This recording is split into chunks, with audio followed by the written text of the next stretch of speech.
여러분 반갑습니다. 저는 사실 미국 유학도 안 갔다 오고 저는 대학을 24년 6개월 만에 졸업한 사람입니다. 저는 고등학교 3학년 때 박정희 대통령의 삼선 개헌을 반대하면서 시위를 주동했다고 무기징역을 받았던 사람입니다.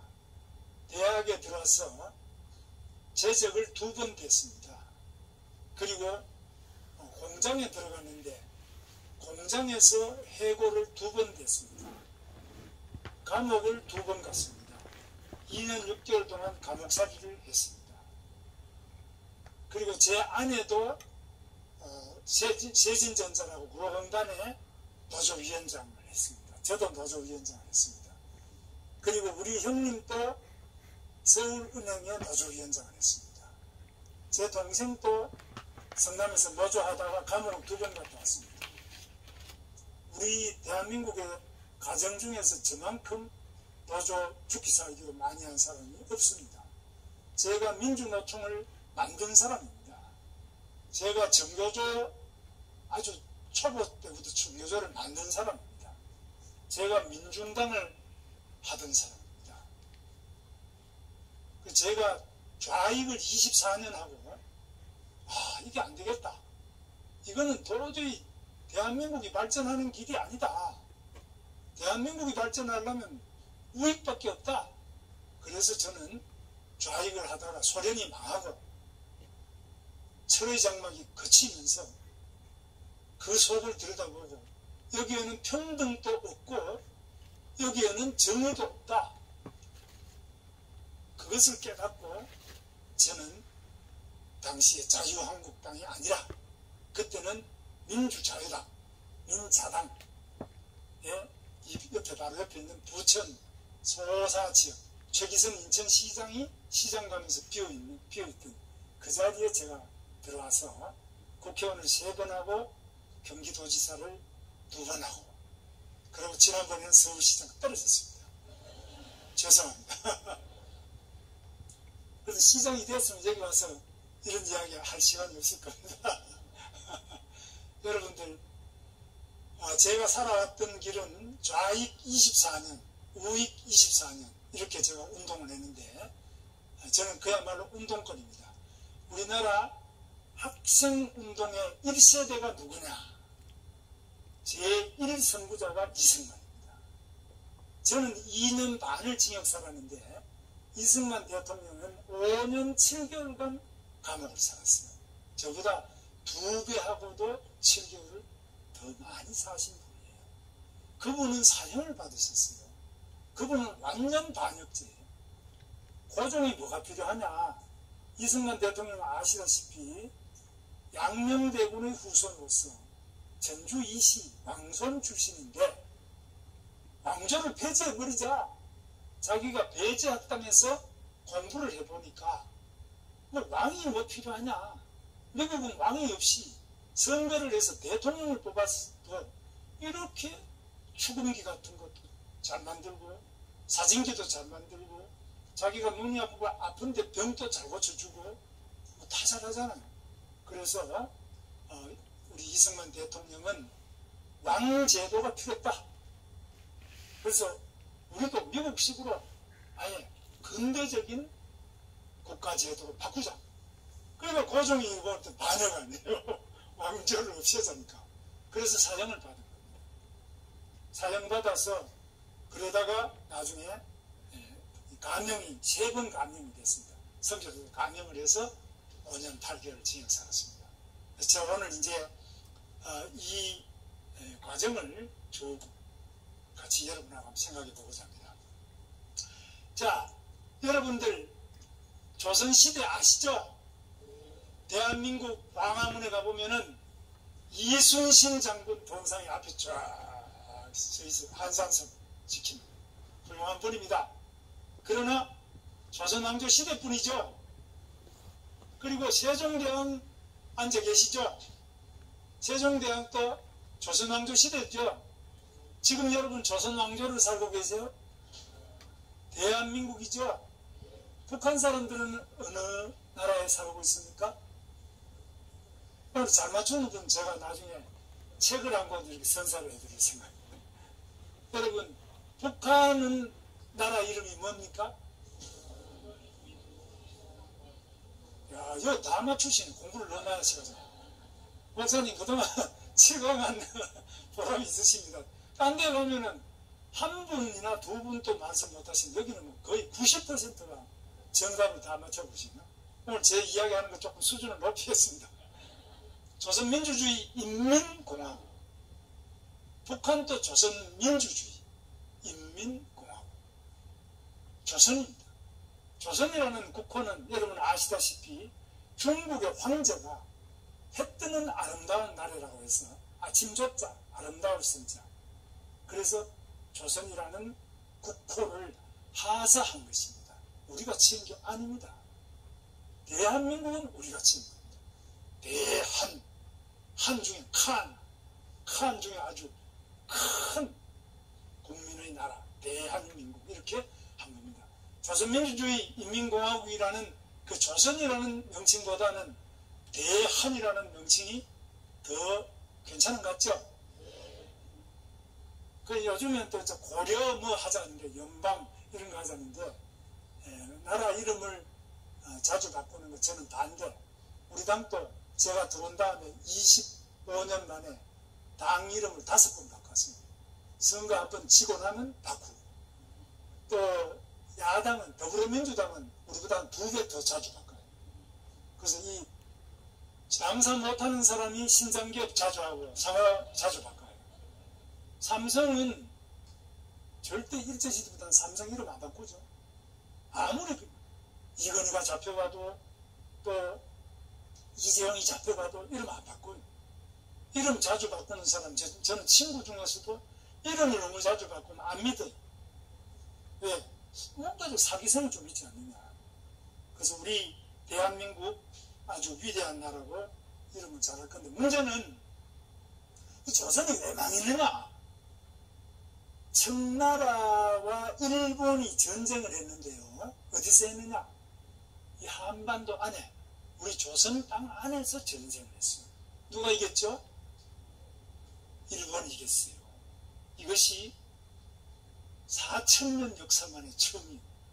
일본이라는 외는 섬나라, 조그마한 나라라, 거대한 종주국, 동양 문화의 중심, 그 중국 대륙의 청나라를 한반도에서 붙어가지고 깨버려. 이게 역사상 처음입니다. 이거 간단한 이야기 아니에요. 청일전쟁에서 일본이 이겼다. 이거 엄청난 겁니다. 왜? 한국을 누가 먹느냐? 이 조선 반도를 누가 먹느냐는 걸 가지고 여기서 붙어서 싸우는데 청나라가 이긴 겁니다. 일본이 이긴 겁니다. 죄송합니다. 그러면 일본은 어떻게 이겼느냐? 여기 보시다시피 명치유신을 했는데요. 명치유신하고 26년 만에 청나라를 깨버렸습니다. 명치유신이 뭐냐? 그것이 바로 자기네 나라 천황을 중심으로 일본을 근대적인 교육, 정치, 제도로 전부 과학기술 이런 걸 받아들이면서 바꾼 겁니다. 그전에는 일본도 마찬가지로 청나라에 가서 사서상경 읽고 그냥 뭐 여러가지 기존에 우리가 과거 시험하는 이런 식의 공부를 했는데 그게 아니다. 이제는 그 앞에 와서 페리제도가 와가지고 대포를 쏘는데 군함에서 대포를 빵빵 쏘니까 엄청나게 막 폭발력이 크고 막 바다에 떨어져도 이 파도가 일어나면서 엄청난 위력이 있거든. 저게 뭐냐? 그래서 그거를 만드는 것을 배우기 시작한 겁니다. 그래서 배워서 바로 힘이 세지고 나니까 이제는 자기들도 이 영국, 다른 프랑스, 네덜란드, 스페인 이런 것처럼 자기들도 세계를 지배하는데 어디서부터?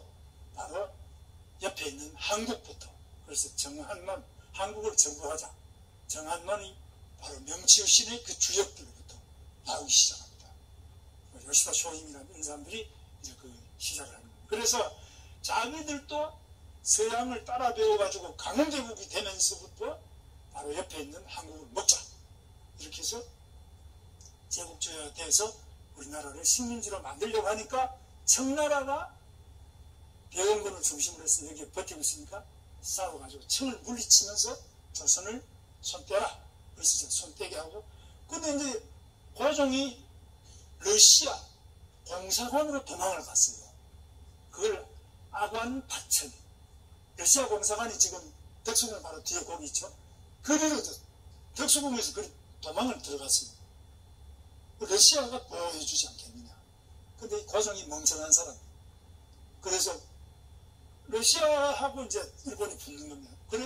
그럼 한번 붙어보자. 러시아하고 전쟁을 했는데 요즘에 돈스코이. 여러분 보시죠? 사기단.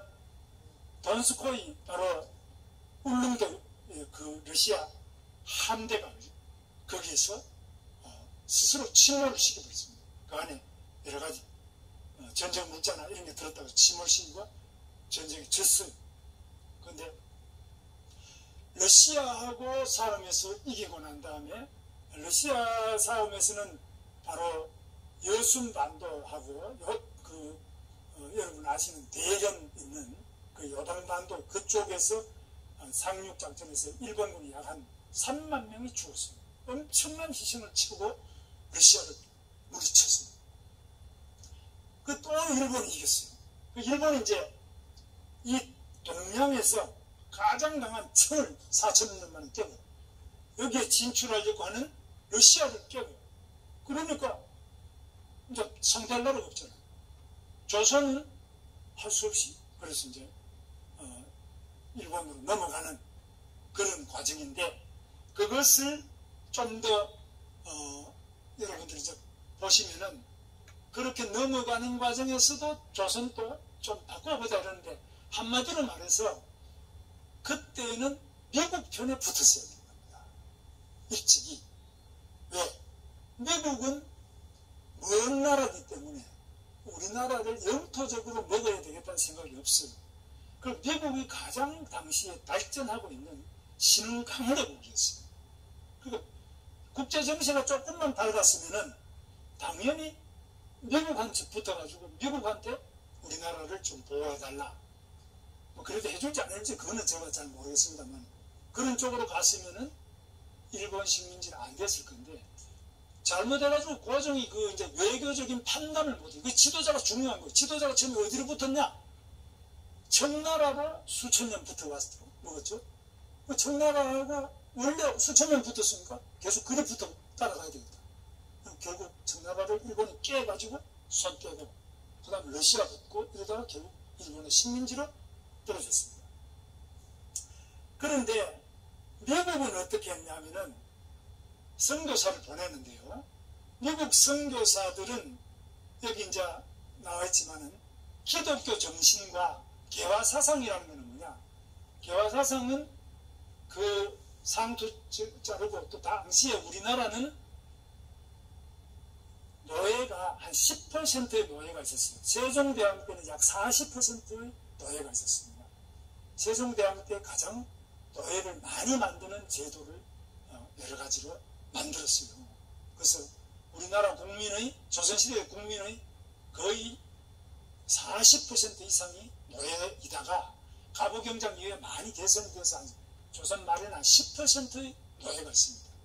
저도 경상북도 그 영천가 그게 제 고향인데, 거기에도 어릴 때 이야기 쭉 들어보면 조양, 노예 이런 게 많이 있습니다. 그래서 그럼 노예는 값이 얼마냐? 사고 팔아요. 말이 제일 비싸고, 그 다음에는 노예가 비싸요. 그 다음에는 논밭, 토지가 비싸요. 그래서 그만큼 노예가 중요한 생산수단이 됐던 겁니다. 그런 제도를 하고, 또 갑오개혁을 통해서 1894년에 과거 제도도 없애고 상투도 자르고 뭐 이런 것들을 했는데, 그래도 그 변화라는 게 금방 안 돼요. 자, 이승만 대통령은 바로 갑오개혁으로 과거제가 없어지니까, 이분은 1875년생이에요. 그러니까 19살, 우리 나이로 20살 때 과거제가 없어져 버리니까 과거를 계속 봤어요. 13살 때도 과거를 봤는데 계속 떨어졌어요. 왜? 그때는 뭐 이미 다 점찍어 놓고 하지. 조선 말기에 너무나 부패해 있었기 때문에 과거가 공정한 실력으로 하면 이승만 대통령이 될 만큼 워낙 총명한 사람이에요.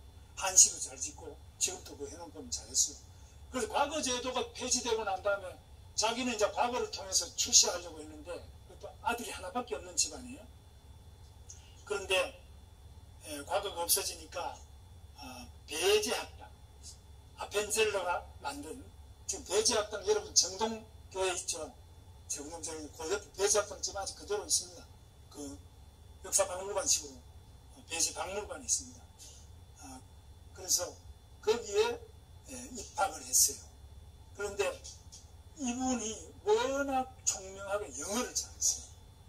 그래서 영어 선생을 들어 학생이 바로 선생이 됐어요. 몇 달 배워서 바로 선생이 됐어요. 영어를 그렇게 잘해요.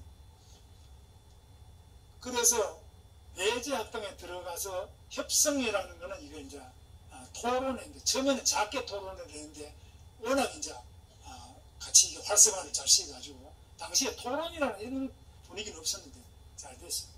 그 다음에 1898년에는 우리나라 최초의 한글판 일간신문 매일신문이라는 것을 창간을 했어요. 그 매일신문이라는 것은 여기 있죠. 요게 매일신문 조그마한 거 4페이지짜리. 요게 우리나라 최초의 신문 모습이에요. 그 다음에 만민공동회, 여러분 독립협회도 아시겠죠? 독립협회에도 이승만 대통령이 아주 주역이에요. 서재필 박사 이야기하지만 사실 이승만 대통령이 주역입니다. 그 당시에 불과 20살 전에 이런 때였는데 이 만민공동회는 종로에 보면은 종로에 보신각 종치는 데 있죠. 그 자리가 바로 만민공동회 자리인데 거기가 조선시대에 원래 장사꾼들이 장사하는 그런 육주비선 이래가지고 거기에 공식적인 장사가 가능한 그런 4대 문안의 시장, 그게 바로 그 보신각인데 그쪽이 거기에서 장보러 오는 사람들을 앞에 연설하는데 이승만 연설도 잘해요. 그래서 10,000명이 모였다 해서 만민공동회에서 여기에서 그냥 우리나라가 앞으로 어떻게 가야 되겠나, 외국의 침략을 어떻게 막느냐 이런 식으로 이야기하다가 이제 그래서 잡혀가고 이래 됐는데 아까 말씀대로 쿠데타 음모로 종신형에다가 마지막 그 판결이 권장 100대를 받았는데 권장 100대마다 보통 죽어요. 그런데 선교사들이 좀 힘 좀 쓰고 이래가지고 뒷돈도 좀 넣고 이래가지고 살살 맞아서 죽지는 안 하고 그냥 살았다고. 그렇게 다 기록이 다 나와 있어요. 그래서 그 감옥에서 이분이 하나님을 만난 겁니다. 저도 감옥에서 예수님을 깊이 만났어요. 왜냐? 감옥에 가면은 저는 이제 서대문 구치소에 그때 처음 들어갔는데 그때 들어가니까 책을 안 주고 성경만 줘요.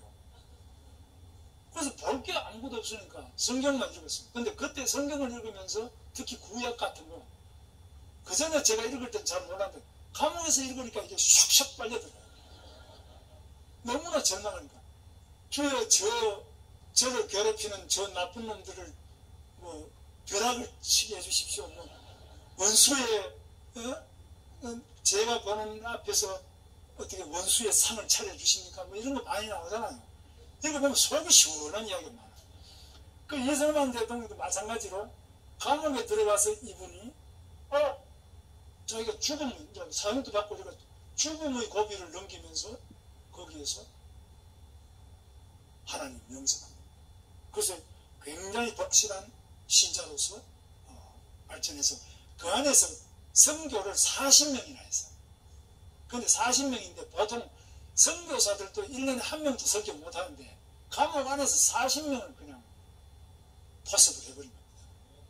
그래서 이승만 대통령이 한꺼번에 감옥에서 40명을 선교했다는 이 자체가 우리나라 기독교 역사에서 아주 선교사에서 획기적인 성적이 되는 그런 실적이 됐습니다. 그래서 이 감옥 안에서 살 때 어떤 모습이냐 하는 걸 여기 보시죠.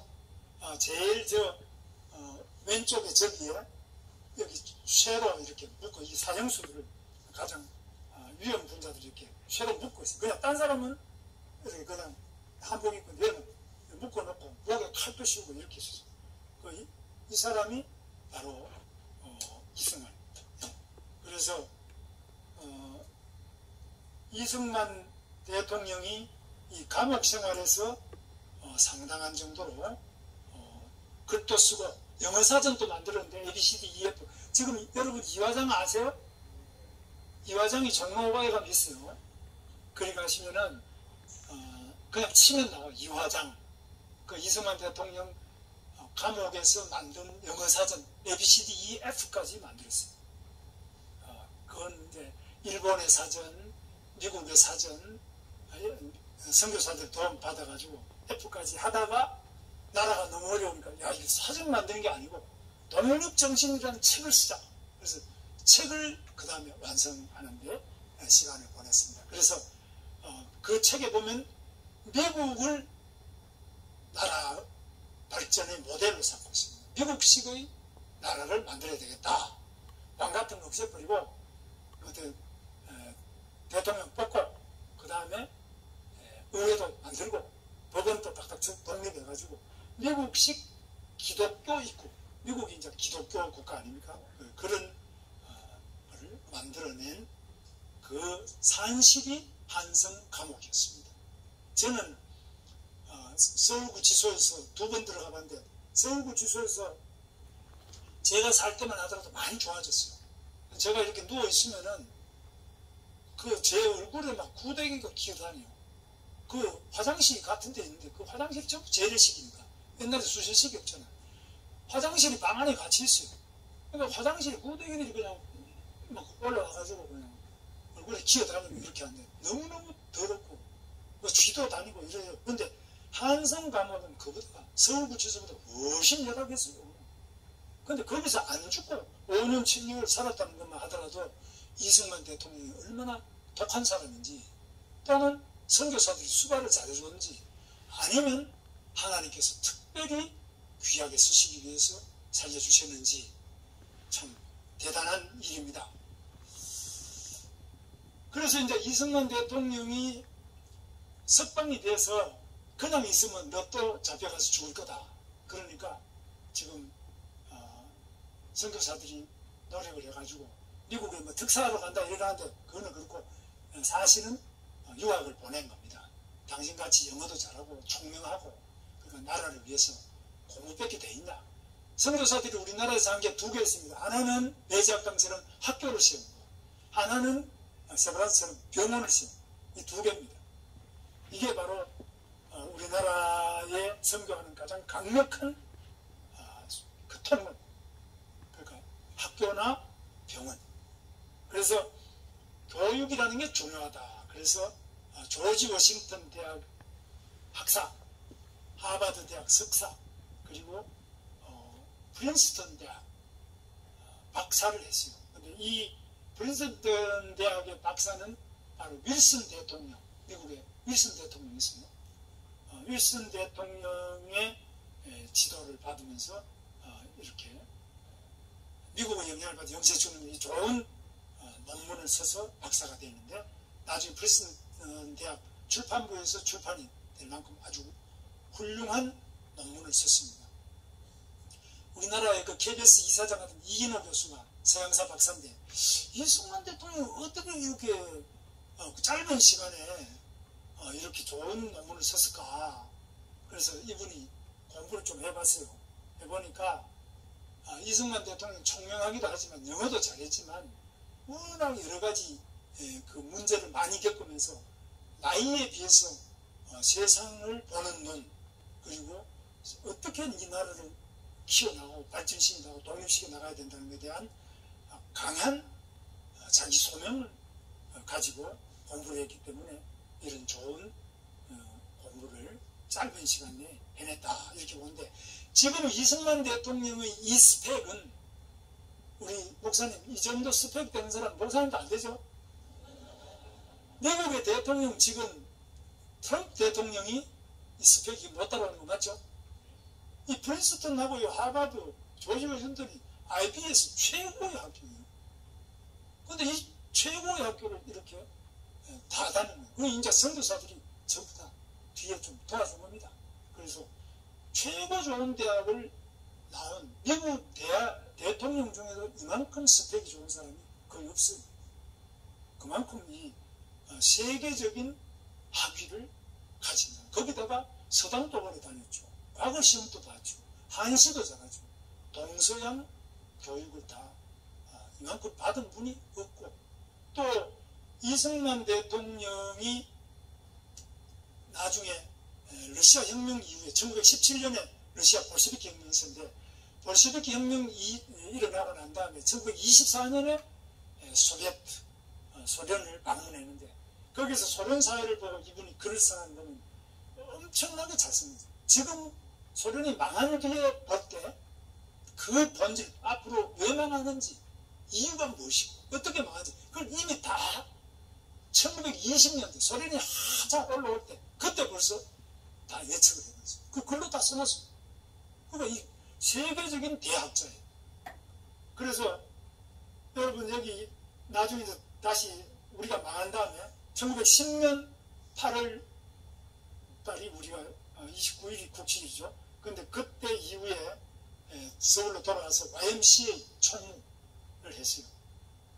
그리고 이승만 대통령만이 아니라 기독교 신자 중에서 우리 독립운동 한 분이 도산 안창원, 그리고 백범 김구 선생, 이상재 선생 다 기독교 신자예요. 당시에는 서당에 다니다가 감옥도 다 이분들이 갔고요.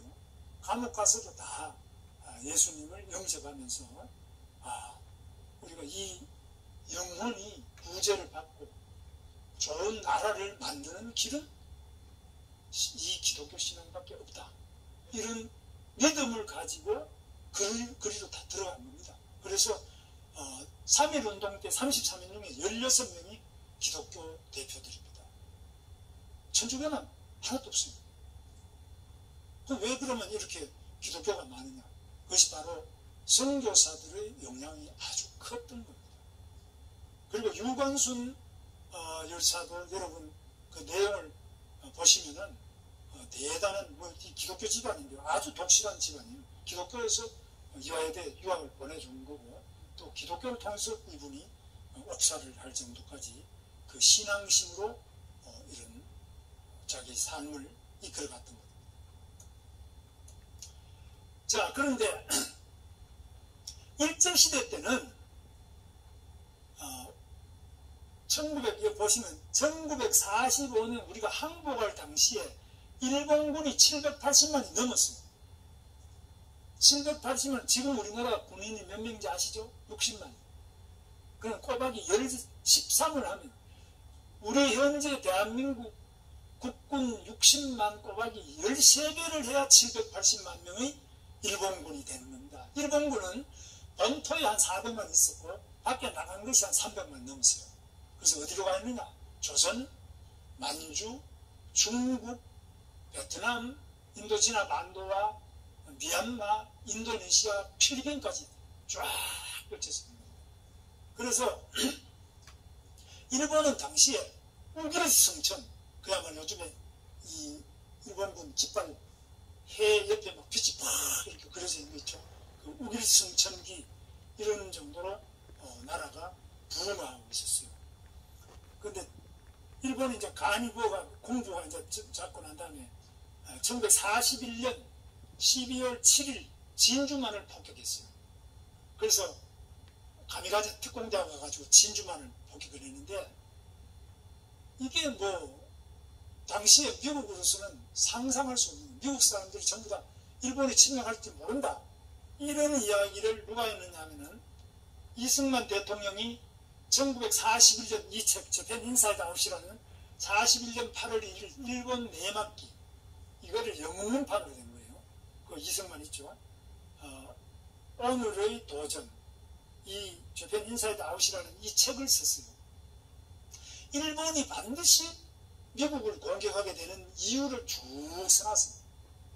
그러니까 일본이 미국을 침략하니까 여기에 대비를 해야 된다.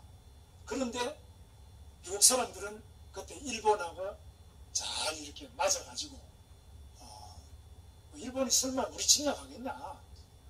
우리는 뭐 그런 거 생각도 안 한다. 이렇게 했는데 그러면서 이거 저자가 누구냐 하면은 프린스턴 대학의 박사 출신이 이승만이 이런 책을 썼는데 이렇게 학벌 좋은 사람이 고부마이한 사람이 영어로 썼으니까 또 굉장히 읽기도 좋잖아요. 미국 사람들이.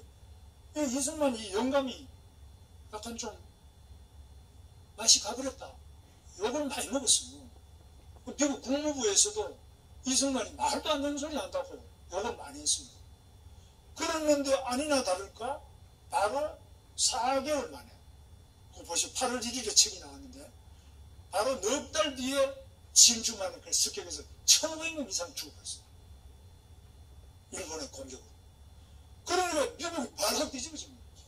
아니 어떻게 이렇게 태평양을 건너와서 미국 군인과 민간인을 1,000명 이상 몰살을 시키는데도 그걸 몰랐느냐. 그런데 그걸 국무부에서 이승만 대통령이 쓴 재팬 인사이드 이 책을 보고 국무부 간부들도 전부 다 조롱을 했어요. 저 웃기는 소리 하고 있다고. 일본이 어떻게 미국을 침략하냐고. 그랬던 친구들이 할 말이 없잖아요. 엄청나게 많이 죽고 난다. 그래서 이 책이 베스트셀러가 된 거예요. 고로를 많이 벌었어요. 그리고 이승만 대통령이 일약 미국에서도 성견지명이 있는 그야말로 요즘 말로 하면 선지자와 같은 그런 놀라운 하나님의 그 통찰력을 입었다. 그러니까 인기가 확 올라가고 이승만 대통령 명성이 올라가게 됐습니다. 그런데 이제 이렇게 해서 미국이 참전을 해가지고 진주만 폭격을 받고 참전을 해서 미국이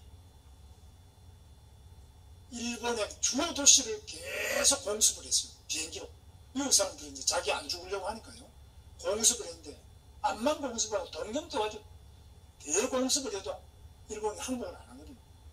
그러니까 이제 미국이 그때 원자폭탄을 발명을 했어요. 원자폭탄을 발명을 해가 이 원자폭탄을 하나 때리는 수밖에 없다. 그래가지고 원자폭탄을 이때는 이제 루즈벨트 대통령이 죽고 트루만 대통령이 있어요. 트루만 대통령은 고등학교밖에 안 나온 분이에요. 루즈벨트 대통령은 약간 좌익적 성향이 강해요. 공산당에 대해서 우호적 스탈린하고 아주 관계가 좋아요. 그런데 트루만은 반공주의예요. 그 밑에 부통령인데도 이 사람은 아주 직선적이에요. 요즘 트럼프 비슷하게 아주 터프하고 아주 시한 사람. 그래서 핵폭탄 던지자 이래가지고 8월 6일날 히로시마를 때렸는데 핵폭탄은 여기 보시다시피 첫째는 엄청난 빛에 의해가지고 보는 순간 빛과 열에 의해서 사람이 화상을 입고 눈이 멀고 이래가지고 다 죽는 사람이 절반 이상이 빛과 열에 의해서 죽습니다. 이거는 땅에 떨어지기 전에 터져요. 위에서 지상에 한 거의 500m 이상에서 터지면서 엄청난 폭풍이 일어나서 건물이 지금 우리나라는 이제 용산 미군기지에 떨어지는 걸로 시뮬레이션 된 게 여러분 인터넷 들어가면 볼 수 있어요. 용산기지에 떨어지면 6,000빌딩이 휙 잡아서 엄청난 폭풍이 일어나요. 그 다음에 방사선 낙진이 이제 쭉 내리는데 한 2주 3주간 내려요. 그래서 수많은 사람 죽는데 이때도 한 20만 이상이 죽었어요. 엄청난 사람이 죽었어요. 이렇게 죽으니까 또 안 하면 한 번 더 때리려고 이렇게 했는데 그때 이제 소련도 참전하고 일본 천황이 무조건 항복. 그래서 우리나라가 독립이 된 겁니다. 맞죠? 이거 우리가 독립운동 열심히 해가 됐다. 그렇게 가르치는 데는 어디 있느냐? 북한의 김일성이 그렇게 가르치는 위대하신 수령 김일성 동지, 위수김동이라고 그래요. 위대하신 수령 김일성 동지께서 항일 무장투쟁을 전설적으로 수행하셨어. 영웅적인 승리를 해서 우리나라가 독립이 됐다. 이렇게 위수김동. 근데 그게 바로 이제 김일성 사상, 위수김동 사상인데, 그거는 사실과 달라요. 김일성이 그때 그럼 부대가 몇 명 있었냐? 몇백 명도 없었어. 어떻게 그럼 780만을 이겼느냐? 설명이 안 돼요. 그는 그런 전설은 되지만은, 그러나 역사적 사실로는 팩트 위주, 사실 위주의 역사로서는 역시 미국의 핵폭탄입니다. 그런데 이승만은 일찍부터 그 한말부터 우리나라가 제대로 되려면 외교를 잘해야 된다. 우리가 너무 지정학적으로 전 세계에서 가장 불리한 위치에 있는 나라가 우리나라입니다. 폴란드하고 우리나라, 폴란드보다 우리가 더 불리해요. 세계에서 가장 불리한 위치. 왜? 우리는 뭐 중국이 언니한테 정한 나라가 있죠. 위에 러시아 있죠. 일본 있죠. 이거밖에 없잖아. 폴란드는 옆에 다른 나라도 있고, 우리는 다른 나라도 없어. 똑 떨어져서, 우리 대한민국 하나 떨어져 있고, 나머지는 다 강대국만 세 개가 둘러싸고 있어. 세계 2, 3, 4등이 다 둘러싸고 있고, 미국 하나가 태평양 바다 건너 있습니다. 이런 나라가 없습니다. 그래서 우리나라는 절대로 외교를 잘하지 않으면은 우리가 독립국가가 될 수 없어요. 유지가 될 수 없어요. 지정학적으로 세계에서 가장 불리한 200개 넘는 나라 중에서 가장 불리한 나라가 대한민국이에요. 그럼 외교를 어떻게 해야 되느냐? 무조건 미국이 붙어요. 지금은 미국은 앞으로 어떠냐? 미국은 50년 이상은 절대 세계의 패권국가, 세계 1등이에요. 왜? 군사력이 1등이기 때문에. 나머지 달러, 과학기술, 이런 거, 우리 목사님도 미국 가서 공부하셨지만 그런 거 다 빼고라도 우선은 군사력이 최고입니다. 세계 다른 모든 나라의 군비를 돈 쓰는 거, 군사용으로 쓰는 돈 쓰는 거 다 합쳐도 미국만큼 안 돼요. 엄청난 돈을 쓰고 있어요. 그래서 전부 신무기, 핵무기만이 아니라 요즘 같으면 또 좀 전에 들어갔던 장군, 아주 합참에 있던 장군 전화를 받은데, 미국놈들 지금요, 우리 한국의 아주 정찰 위성이 여기에 항시, 상시 정찰 위성이 있어요. 그러니까 북한을 계속 내려다봐요. 이 땅 위에서 일어나고 있는 한 20cm 되는 부분은 어디로 움직이는지 다 보고 있어요. 계속 사진을 찍고 보고 있어요. 그래서 이 미국의 정찰 위성만이 아니라 각종 누가 말하는 거 도청하는 장치, 비행기를 요즘 이상한 스텔스, D&B 이런 거 보셨죠? B&B 그냥 아주 요상하게 생긴 정찰기 없는 나라, 폭격기가 어마어마한 폭탄을 싣고 날아오는, 그 보기만 해도 막 기분이 싹 나빠지는 그런 물건을 만들어가지고 레이더에 안 잡혀요. 아무리 밑에서 그냥 쏴도 그까지 올라가지도 못해. 그래서 고관에서 다 필요한 그 폭탄을 그냥 퍼붓는데, 폭탄이 북한에 있는 도시를 전부 다 파괴시킵니다. 땅속에 안만 깊이 파도 그까지 파고 들어가는 땅가 자체를 부숴버려요. 그런 엄청난 무기를 가지고 있습니다. 그래서 외교를 잘하는데 이 이승만 대통령은 반드시 미국과 강대국에 의해서 일본이 무너지고 그때를 대비해야 된다. 우리가 지금 현재 싸운다고 해가지고 당장 이기는 건 아니니까 확실하게 준비를 해서 독립 준비를 해야 된다. 이렇게 계속 주장해 왔습니다. 그 책에 다 나와 있고 글로 다 쓰고 연설한 것도 많이 있습니다. 자, 그런데 자, 일본이 망했어요. 근데 어떻게 됐냐? 소련이 미리 우리 북한까지 점령을 했어요. 근데 왜 38도선에서 스톱했냐? 소련은 바로 들어왔어요. 한 9월 초에 벌써 다 먹었어요. 북한 38도까지 하는데 8월 일본이 항복하자마자 미국이 뭐라 그러냐면은 요즘에 많은 그 외교 피사가 다 공개가 다 되어 있습니다. 소련이 그때 가지고 있던 비밀 서류가 다 공개가 되고 미국의 비밀서 외교 서류가 그 기한이 지나면 50년씩 기한이 지나면 다 공개되고 공개된 서류를 보면은 미국이 그냥 미국은 어디냐면 저 오키나와가 저 밑에 있어요. 한참 멀리 있는데 거기서 일이 오려면 시간도 많이 걸리고 이러니까 괌 이런 데 있다가 오면 시간이 많이 걸리는데 소련은 땅이 붙었잖아요. 여러분 아세요? 브라디보스톡 그 핫산 이런 데 가가지고 바로 우리나라하고 땅이 붙어있어요. 중국도 붙어있고 소련이 붙어있어요. 그러니까 바로 내려온 겁니다.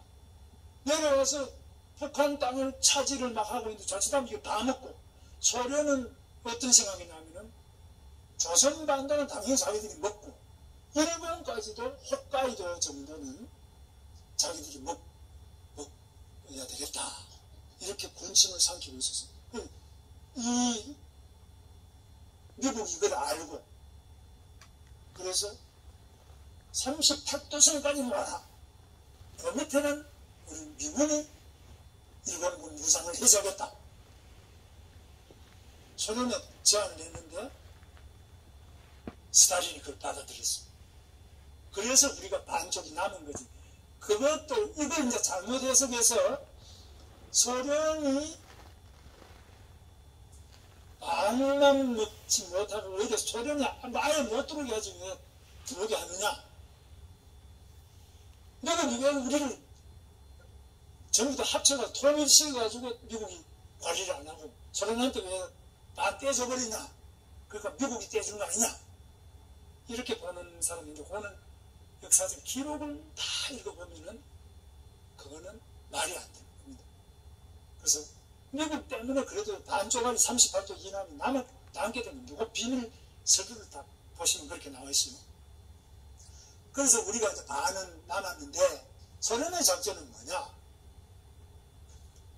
소련은 신탁 통치를 통해 가지고 미국, 소련, 영국, 중국 이런 나라들이 합쳐가지고 우리나라를 신탁 통치를 좀 하다가 한 3년쯤 실력을 기른 다음에 그 다음에 독립을 시켜주는 게 안 좋겠나. 바로 식민지에서 독립을 시키려니까 뭐 대통령 될 사람이 있느냐 관리가 있느냐 뭐 너희들이 할 수 있겠어 식민지만 하다가 뭐 그전에 한 거는 왕조밖에 없지 않느냐 뭐 이렇게 생각합니다. 그런데 우리 이승만 대통령 김구 선생 우리 우익 쪽에서는 무슨 소리냐 반탁이다 신탁통치 반대다 바로 독립해야 된다. 그런데 좌익들 소련하고 김일성 그 다음에 박은영 이런 사람들은 남노당 북노당 전부 다 신탁통치 찬성을 합니다. 이것 때문에 찬탁 반탁이 싸우는데 국민 다수는 일본 놈한테 그렇게 당했으면 되지 이제 바로 우리나라를 세우자 이게 숫자가 많았어요. 그래서 우리가 우익이 반탁 운동을 열심히 해가지고 여기서 세가 확 커졌어요. 우익이 커진 거예요. 그 반탁 운동을 선봉적으로 해서 우익이 힘을 더 키우게 된 계기가 된 겁니다. 그래서 반탁 운동이 이겼어요. 찬탁 운동 끝나고 그 다음에 다시 또 미소 공동위원회를 열어서 하는 거 이런 거 하다가 결국은 이제 트루만 대통령이 되고 난 다음부터는 상당히 반공 노선을 걷게 됐어요. 미국 자체도. 그래가지고 소련이 너무 내려오는 거는 옳지 않다 이래가지고 강한 반공 노선을 가지고 이 나라를 하는데 도와주는데 그런데 문제는 이승만 대통령만큼 1920년대부터 철저하고 일관된 반공주의자는 전 세계 정치 지도자 중에서 또 정치 사상이나 이론서 중에서 그렇게 일관된 반공 자유민주주의자는 없었어요. 미국에도 없었어요. 아까 재팬 인사이드 아웃 그 보셨죠? 그러니까 이승만 대통령은 탁월한 정치 이론과 식견과 통찰력을 가진 분이에요. 그래서 이분은 절대 공산당은 안 된다. 그래서 반공 기독교 국가권을 정립한 사람이 이승만 대통령. 그건 뭐 당연한 거 아니냐? 그건 뭐 누구는 못해? 아닙니다. 저 그걸 말씀드릴게요. 그래서 지금 유엔 총회에서 어떻게 됐냐면은 그 47년 11월 4일 유엔 총회가 한국에 관한 결의를 했는데 남북한 전 지역의 인구 비례 자유선거를 하는데 그걸로 가지고 재헌국회는 헌법 만드는 재헌국회를 만들자. 그리고 통일정부를 수립하자. 근데 감시는 이 선거 감시를 해야 될까? 누가 부정선거인지. 선거 관리 감시는 유엔 한국위원단이 하자. 그렇게 했는데 저 소련하고 김일성이 3.8선 이북에는 들어오지 마라. 유엔 선거 준비 감시단이 들어가려면 나가서 3.8선에서 나가 들어갈 수가 없어. 그럼 어떻게 하면 좋겠나 보고하니까 가능한 지역부터 하자. 그래서 우리가 남쪽만 선거를 했는데 그때 4월 3일날 제주도에서는 우리 제주도만 못하다. 북한하고 제주도는 폭동을 일으켜. 북한은 소련군하고 나가서 못 갔고 제주도는 폭동을 일으켜가지고 그게 4.3 폭동이에요. 그래서 거기서 이제 굉장히 불행한 일인데 이것도 설명하려면 너무 복잡해요. 4.3 폭동은. 근데 기본적으로 대한민국 건국을 위한 재헌 국회의원 선거 실시를 반대하는 제주도민들의 좌익을 중심으로 한 폭동이 제주 4.3 폭동이에요. 그리고 북한 못 가고 이렇게 해서 두 군데 빼고는 선거를 다 했어요. 북한하고 제주도 빼고는 선거를 했는데 이때 이승만 대통령이 김구 선생 보고 김구 선생보다 이승만 대통령이 한 살 젊은이요. 그러니까 이승만 대통령이 하나 많습니다. 그래서 이승만 대통령이 김구 선생 보고 아우님 우리 이 대한민국을 한번 제대로 만들어 봅시다. 아버님하고 저하고 같이 한번 힘을 합쳐 봅시다. 우리 학생들도 많이 왔네. 학생들이 잘 들어봐요. 근데 그러니까 김구 선생님, 형님 나는 싫소. 어떻게 단독 정부를 세울 수 있습니까? 통일 정부를 해야지 어떻게 단독 정부 하면은 영으로 분단이 되는데 되겠습니까? 우리가 이거 지금 반쪽으로 나라를 세우려고 우리가 독립운동 했습니까? 그럼 김구 선생이 못하겠다고 자빠져. 그때부터 김구 선생은 계속 돌아가실 때까지 계속 반대했어요. 단독 정부는 안 된다. 이승만 대통령과 김규식 선생은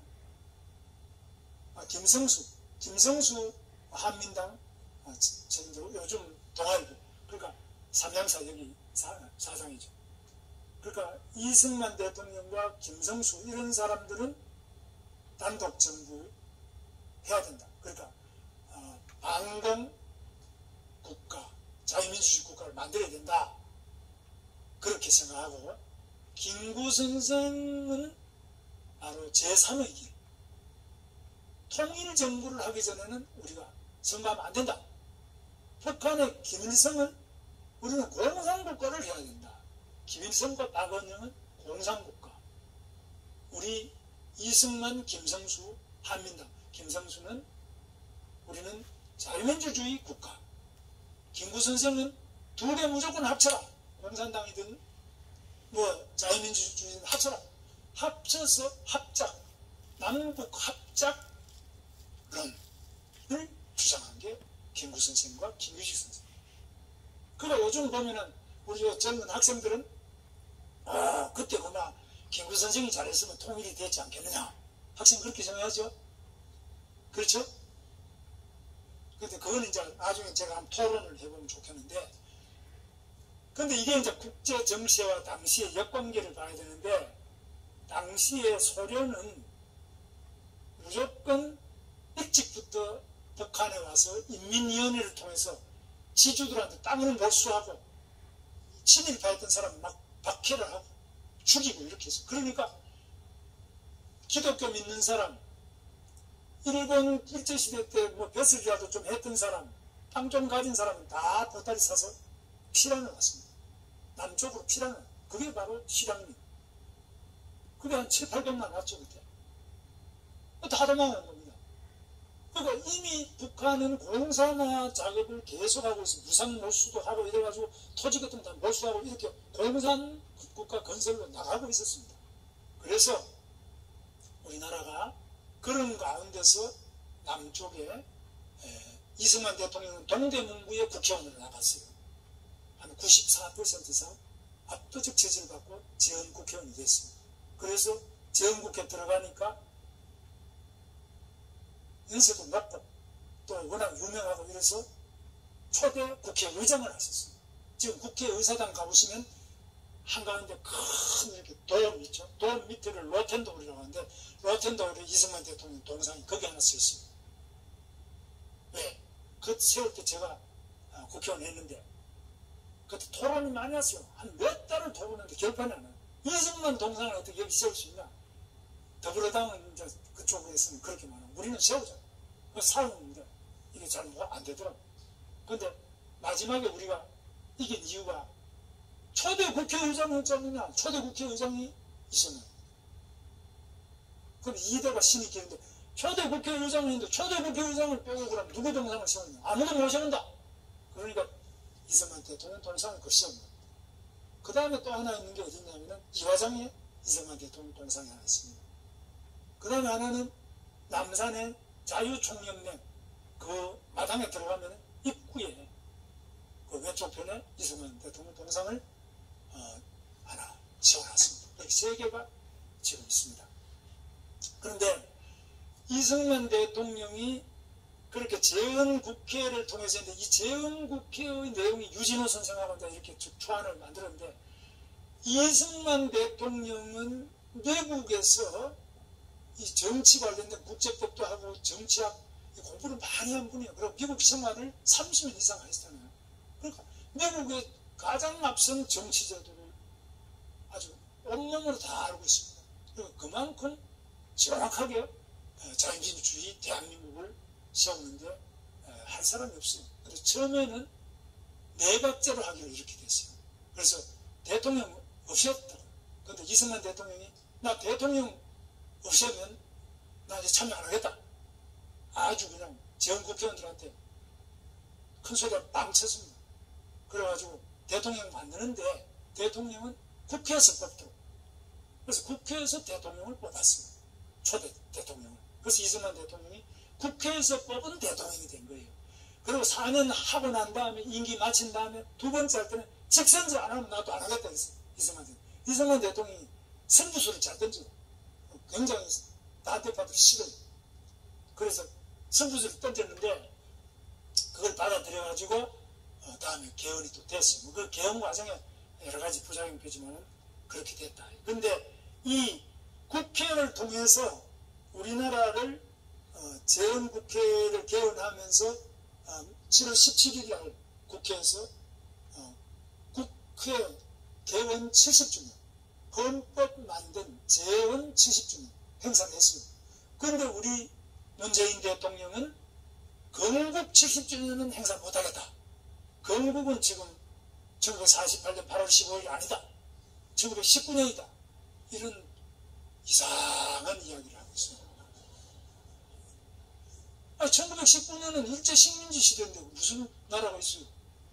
나라가 없으니까 독립운동을 했지. 나라가 있는데 뭐하러 독립운동을 해? 그건 이해가 안 가잖아요. 근데 이상한 이야기를 하고 있어요. 그러니까 이런 사람이 대통령이 되가 올해는 8월 15일 날 아무런 70주년 행사를 안 하겠다고 해요. 그러면 어떻게 되냐? 북한은 여러분 보셨지만 9월 9일 날 조선민주주의 인민공화국을 강국했습니다. 그래서 올해 9월 9일 날 북한은 아주 성대한 고위원, 아주 그냥 역사상 유례없는 핵을 가진 세계적인 강근대국, 위대한 조선민주주의 인민공화국, 이 기념을 거창하기 위해서 전 세계에 막 초청하고 지금 난리예요. 애들 동원해가지고 그 막 카드 섹션 준비하고 있고. 우리는 아예 안 하겠다. 어디서 하나 내가 물어보고 세종문화회관에서 그 몇 명 앉아가 무슨 뭐 해방 뭐 73주년 뭐 이런 거 하고 있다. 그래서 그럼 저쪽은 저렇게 거창하게 하고 우리는 안 하면 어떻게 됩니까? 한반도에는 정말 나라라고는 조선민주주의 인민공화국밖에 없네. 대한민국은 뭐 자기 생일도 없는 나라네. 어떻게 됩니까? 생일을 거창하게 하는 이유는 뭡니까? 가족들끼리 모여가지고 우리 아버지 생일이다. 우리 어머니 생일이다. 이거 해야지 가족이 단결도 하고 옆집에서 볼 때도 저 집은 집구석이 됐네. 이거 생일도 안 하고 1919년 조선시대 때 식민지 때 그때가 그 국가를 세웠다 이러는 거 옆집에서 볼 때 일본이나 중국이나 미국이나 볼 때 이 나라가 이게 나라인가 이게 정신이 나갔나 있나 이해가 진짜 그렇습니다. 그래서 이런 점 때문에 제가 이 건국 기념식을 해야 된다. 그래서 국회에다가 이야기를 해서 우리 당 이야기를 당은 못하고 국회에서 국회의원회관 대회의실에서 8월 15일 날 10시에 기념식을 합니다. 그리고 오후 1시부터는 광화문 광장에서 예배를 드리고요. 예배를 전 성도들 사랑침례교회를 비롯한 전국의 전 성도들이 다 모이셔서 우리 바로 이 나라를 세우게 해주신 하나님 은혜에 대해서 할렐루야 하시면서 많이 오시기를 바랍니다. 그런데 이건 웃을 일이 아니고 우리나라 재헌국회를 바로 개원할 때 이승만 국회의장과 이 사회로 이은영 목사님이 기도로 개원을 했습니다. 여기 나와 있습니다. 여기 나와 있습니다. 좀 한번 읽어보시면 5월 30일 오후 2시 재헌국회 개원식에서 이은영 목사님이 기도문을 직접 하셨는데요. 기도를 하셨는데 이 기도문을 이름 누구예요? 김승현 우리 어린 학생 성도께서 우리 이은영 목사님의 그날의 그 정신을 생각하면서 지금부터 한번 기도를 하십니다. 크게 한번 읽어봐요. 우리에게 독립을 주신 하나님, 우주와 만물을 창조하시고 인간의 역사를 성립하시는 하나님, 이 민족을 돌아보시고 이 땅에 복을 내리셔서 감사에 넘치는 오늘이 있게 하심을 진심으로 감사합니다. 더 크게. 하나님께서 오랜 세월 동안 이 민족의 고통과 호소를 들으시고 정의의 칼을 빼셔서 일제의 폭력을 굽히셨으며 세계인의 양심을 움직이시고 우리 민족의 염원을 들으심으로써 역사적인 환희의 날이 우리에게 오게 하시고 하나님의 섭리가 세계 만방에 드러나게 하셨음을 믿습니다.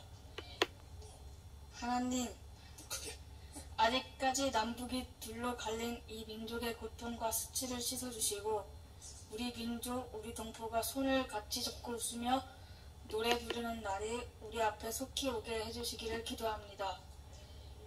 하나님, 인생의 도탄이 오래갈수록 이 땅의 악마의 권세만 확대할 것이오니 거룩하신 하나님의 영광이 속히 이 땅에 임하게 하시기를 원합니다.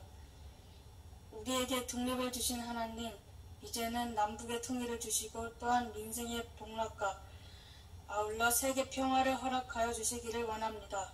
우리 주 예수 그리스도 이름으로 기도합니다. 아멘. 아멘. 잘하죠. 박사 몇 학년이요? 중2. 중2 우리 김승현 잘하는데 박수도 한 번 했어요. 잘했어요. 이런 기도로 나라를 세운 나라가 얼마나 되겠습니까? 정말 귀한 대한민국입니다. 이 유라시아 대륙, 북한이 있죠. 이 소비에트, 러시아가 위에 붙어있죠. 소비에트가 얼마나 방대한 대륙입니까? 시베리아 불판부터. 중국 공산당이 쭉 붙어있죠. 이 엄청난 공산 대륙에서 그 끄트머리, 작은 반쪽 끄트머리에 이 하나님의 기도, 기독교 방광 자유민주주의 대한민국을 건국케 하신 하나님, 감사를 드리지 않을 수가 없습니다.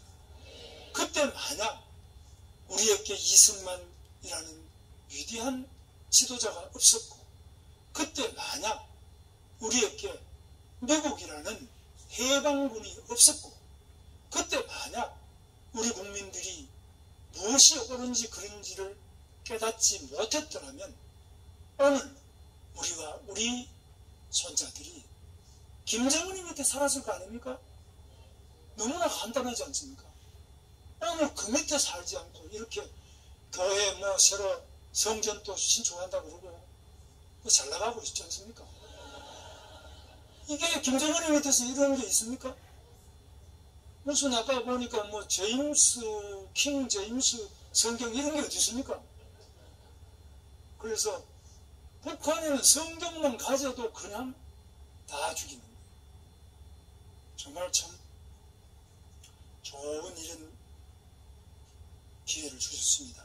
정말 하나님 감사합니다. 그래서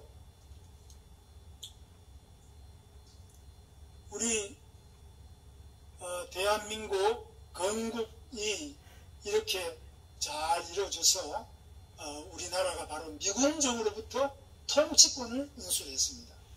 그래서 그때까지 미군이 3년 동안 하다가 그 통치권을 이제 받고 정부가 수립되었는데, 이게 바로 이제 우리 건국할 때 그 중앙청, 지금 광화문 그 자리에서 이승만 대통령과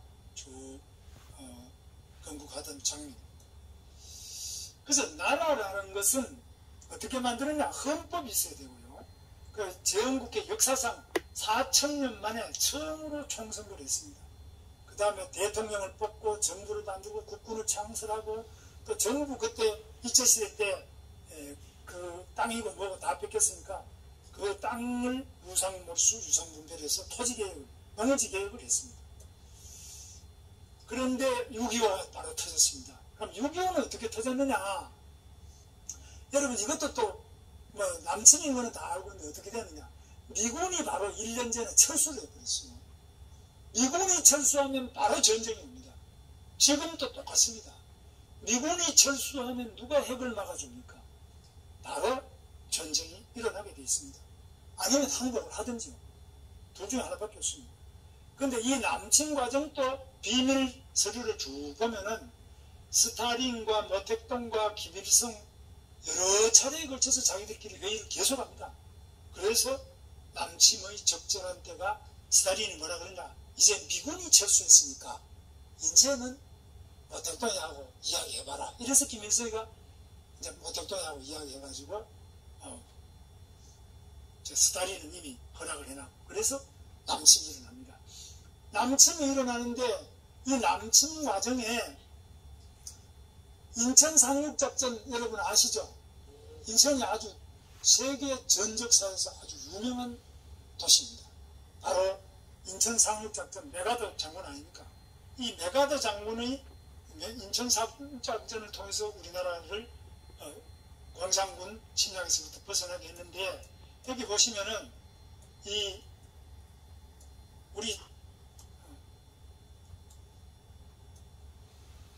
이 목사 여러분 보셨죠?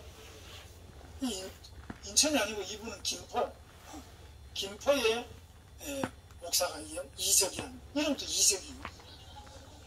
이적이라는 목사하고 거기 이렇게 있는 사람 이적이고 밑에 있는 사람은 안명준 목사인데, 이 사람들이 뭐라 그랬냐? 그 프레카드 보면 메가더 동상입니다. 월미도 메가더 동상에 올라가가지고 자기 이불을 가지고 와가지고 이불을 발에 감아놓고 기름 부어가지고 화장식을 하고 있는 장면입니다. 그런데 미군을 추방하라, 점령군 우상을 철거하자 해놓고 세계 비핵화라고 있습니다. 세계 비핵화는 뭐냐? 세계에 있는 핵을 다 없애기 전에는 우리 공화국 핵도 못 없애기 때문입니다. 요지는 그겁니다. 세계 비핵화라는 것은 북한의 핵만 왜 없애라 그러냐? 세계가 다 없애면 우리가 없애겠다. 이렇게 물고 늘어지는 이야기를 바로 이 인천 메가더 동상 밑에서 하고 있는데, 우리 사랑침례교회 우리 성도님들께서 좀 지켜주시죠? 안 지키실랍니까? 좀 잘 지켜주시기 바랍니다. 그래서 지금 우리나라가 이제 그동안에 이 6.25도 이겨서 문제는 지금 이제 정전협정이 맺어졌는데 우리 한국군은 이 정전협정 당사자가 아니기 때문에 문재인 대통령은 여기 정전협정에 뭐 관여할 게 없습니다. 왜? 당시에 이승만 대통령이 우리는 이 정전협정 참석 못하겠다. 우리는 아예 기본적으로 이 북침이 아니라 북진 통일을 하기 위해서 북으로 올라가서 남북 통일을 해야 된다. 정전은 반대다. 이승만 대통령이 이렇게 하면서 끝까지 서명을 안 해서 없는 겁니다. 그래서 북한은 있는데 우리는 없습니다.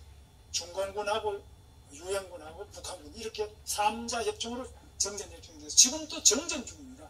전쟁이 끝난 게 아닙니다. 우리나라는. 그런데 우리 청와대 대통령은 마치 이 전쟁이 안 일어나는 것처럼 핵무기도 별 문제 없는 것처럼 자꾸 이야기하는데 걱정은 저는 많이 하고 있습니다. 그 다음에 한미 상호 방위 조약 체결인데요. 이거는 이승만 대통령이 억지로 미국한테 거제 포로 수용소에서 포로들도 석방하고 여러 가지 강수를 둬서 미국이 우리나라 같이 작은 나라하고 상호 방위 조약 이런 거 맺은 역사가 없습니다. 안 합니다. 이런 협약은 미국 역사상 처음이고 앞으로도 없을 겁니다. 상호 방위. 미국이 침략받으면 우리가 도와준다. 우리가 침략받으면 미국이 도와준다. 그런데 미국은요, 지정학적으로 너무 좋은 나라예요. 미국은 옆에 적국이 없어요. 캐나다도 적국이 아니고, 쿠바 하나 밑에 붙어 있는데, 그것밖에 없고, 그 다음에 그 밑에 멕시코도 적국이 아니에요. 뭐 없어요. 그럼 미국은 지정학적으로 너무 안전해요. 중국은 어떠냐? 중국은 옆에 전부 러시아하고도 중소분쟁 계속, 러시아라는 깡대고 있고, 옆에 인도 있고요, 파키스탄, 몽골, 뭐, 각종 베트남부터 캄보디아 쭉 18개 나라가 붙어 있어요. 중국 주변에. 중국은 굉장히 방어하기 어렵고 힘든 나라인데, 미국은 뭐, 국방 안 해도 거의 문제가 없을 정도입니다. 그런데 세계 최강의 군을 유지하고 있어요. 이유가 뭐냐? 세계의 패권, 전 세계는 우리 미국이 평화를 지킵니다. 그러니까 미국은 반미 운동을 하면 그냥 갖다 보내버리는 겁니다. 그냥 용서를 안 합니다. 미국이 뭐 기독교 국가니까 뭐 무조건 봐줄 것 같죠. 하나님이 그냥 불벼락 내리는 거 여러분 보셨죠? 하나님이 그냥 마음이 좋으니까 뭐 불벼락 못 내리겠지. 내가 안만 뭐 하나님 밑에 뭐 반역을 해도 괜찮겠지. 반미 운동해도 되겠지. 반 하나님 해도 뭐 어떻겠어. 그냥 불벼락을 내리치는 거. 많이 구약에 많지 않습니까? 신약에는 별로 없지 무슨. 그래서 미국하고 우리가 잘 지내야 됩니다. 왜? 미국은 세계 최강이니까요. 그러면 미국을 우리 입조시대 때 우리가 그렇게 살 때 우리를 해방을 시켰잖아요. 그 다음에 외교 때도 빼들 때도 지켜줬잖아요. 우리가 경제도 이렇게 발전하게 된 것도 미국이 도와주지 않으면 안 됩니다. 중국이 요즘 올라오죠. 중국이 막을 좀 쳐드니까 미국이 그냥 사정없이 내리치는 겁니다. 어떻게? 관세를 그냥 때리는 거예요. 그럼 중국이 보복관세하면 더 때려버려요. 그래서 미국은 달러를 가지고 있을 뿐 아니라 각종 세계 경제기구나 군사기구, 나토부터 다 가지고 있어요. 그 미국의 상대를 하려고 하고 미국하고 붙어보자. 근데 우리나라는 G2라고 해요. G2. G2가 없어요. only one. 미국밖에 없어요. 우리가 뭐 중국하고도 잘 지내고 중간에 뭐 왔다 갔다 조종장 그래 해봐. 우리가 조종장 하는 순간에 그냥 날아가버리는 거예요. 미국은 무서운 나라입니다. 절대로 2인자를 용납 안 합니다. 미국. 중국이 올라요? 일본이 올라요? 일본도 그냥 한 방에 날아가고 있어요. 일본이 그때 경제를 워낙 발전시켜 일본은 미국 땅을 거의 살 정도로 돈 많이 벌어서 곧 일본은 천지가 된다고 해서 그냥 한 방에 보내줍니다. 지금 중국이 올라왔는데 지금 한 방에 보내요. 그래서 미국이 얼마나 무서운 나라인지를 이충근 박사님 전문에 와서 이야기 들으셨죠? 그보다 더 무섭습니다.